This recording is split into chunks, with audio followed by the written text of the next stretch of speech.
இவன் நேரா வந்து கியூவை தாண்டி நிக்க இவ்வளவு பேர் நிக்கிறாங்க, உனக்கு கண்ணு தெரியலையா? என்கிட்டயே சொல்றீங்க? உன்கிட்ட தான் சொல்றாங்க. கதவு திறந்துட்டு சைட்டா உள்ள வந்துருவியோ?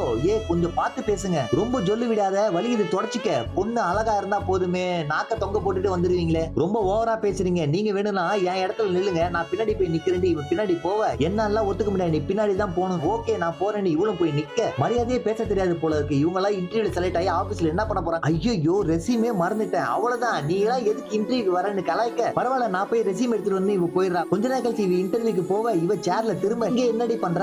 வெல்கம் டு மை கம்பெனி, உன்னோட ரெசியூம் கொடுங்க சொல்ல இவளும் கொடுக்க. ஒரு எக்ஸ்பீரியன்ஸ் கூட கிடையாது. ஃபர்ஸ்ட் என்ன மன்னிச்சிருங்க ப்ளீஸ், கொஞ்சம் வெளியே போய் வெயிட் பண்றீங்களா? ரோசி அடுத்த ஆள உள்ள அனுப்பு. இவன் வந்து பார்த்து ஷாக் ஆயிட்டு, மேம் சாரி மேம், உன்னோட ரெசியூம் கொடுன்னு வாங்கி நீயும் வெளியே போய் வெயிட் பண்ணு. அடுத்தது இவன் வர, குட் மார்னிங் உட்காருங்க, சர்ப்ரைஸா இருக்குங்க, உங்களோட ரெசியூம் கொடு. இவனும் கொடுக்க, நல்ல எக்ஸ்பீரியன்ஸ் வச்சிருக்கீங்க, நீங்க வெளியே போய் வெயிட் பண்ணுங்க. இவளும் வெளியே வந்து, கைஸ் உங்களுக்கே தெரிஞ்சிருக்கும் ஜானுக்கு தான் இந்த வேலைன்னு சொல்ல இவங்களும் போயிடுறாங்க.